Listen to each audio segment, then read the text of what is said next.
Everyone who has ever had a roommate has a story about how awful they were. And if you don't have any stories about awful roommates, then you were the awful roommate.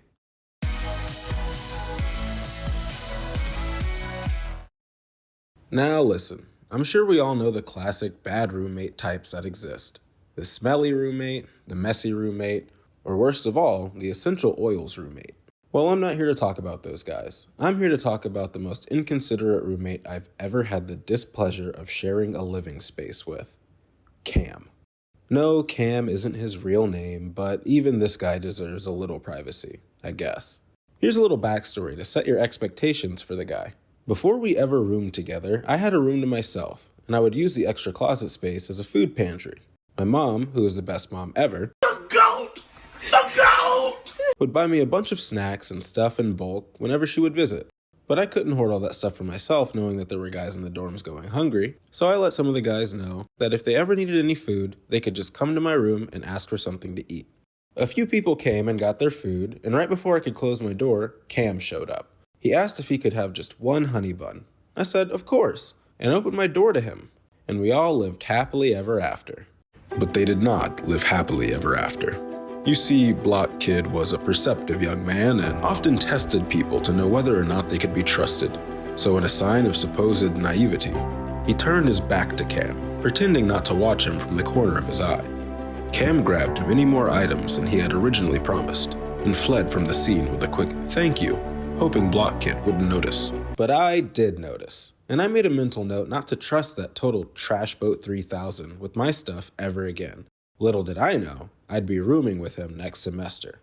The next semester rolls around, and when I discovered Cam would be my roommate, I decided to set some ground rules. I thought to myself, this is Bible college. We all love God, and we just want to become good Christian theologians. If I set some clear expectations, surely he'll be reasonable, right? This was not right. Ground rule number 1. What's mine is yours as long as you ask me first. That's all I need. I knew he was a bit of a kleptomaniac, so I thought maybe this would help him decide against stealing. Ground rule number 2. Never forget ground rule number 1. I always thought I was an easy roommate to have, especially considering my only rule was don't be a freaking thief. But apparently that rule was too hard to follow. By the end of the first week, I woke up to him ironing his clothes with my iron. What's the problem? The problem is, my iron was hidden in the back of the closet, meaning he had to rummage through all of my stuff just to find it and use it without asking me. Cam, where did you get that iron? It was just lying around, so I used it. My bad, bro. Why didn't you ask before you used it? I'm sorry, man. You were sleeping, so I didn't want to bother you. Well, listen, from now on, just wake me up. I don't mind. I don't care if you use my stuff, just ask me first. He seemed to understand, so I wanted to drop it. But the very next day, he did the same thing, and I was losing my patience quickly. Cam, what are you doing with my iron again? Oh, my fault, man. It was just sitting out, and I thought it was not just sitting out. It was in my closet, and you went through my stuff to get it. Yeah, I'm sorry about that, bro. I promise I'll ask next time. I just wasn't thinking. But he wouldn't ask next time. And Block Kid wouldn't have to wait long to figure that out, because the next time would be the very next day. I woke up, and for the third day straight, I was greeted with the sight of Cam using my iron, with my clothes on the floor, and one of my drinks on his side of the desk. My anger was kindled. Cam. Oh, good morning, Block Kid. What are you doing with my iron? Again. All you have to do is ask. Why do you always... Did you just roll your eyes at me? In that moment, I thought about so many unspeakable acts of aggression that I nearly accepted the fact that I was simply going to jail that day. I snatched the iron from his hands, looked him dead in the eyes, and said, "New ground rule. Don't touch my stuff, ever," and left the room. I realized that day that some people are beyond your help, and if you don't set strict boundaries with people, they will try their best to walk over those boundaries. Don't let them.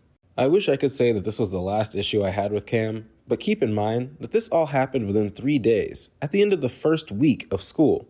I roomed with him for an entire semester. So to make this short and sweet, here's a list of things he did to irritate me further. He danced at midnight in the middle of the room. He invited his friends over at midnight to talk until the next morning. He even tried to prophesy over me one day, and it went something like this.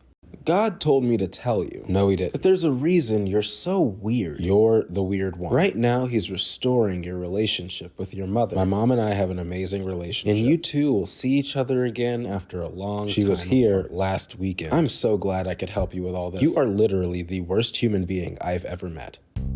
Thanks for watching. If you made it this far, then I have to assume that you like what you saw. So why don't you go ahead and hit that subscribe button or look at some of my other content on the channel. It would help a lot, and it would grow the community that we're building. All right, later.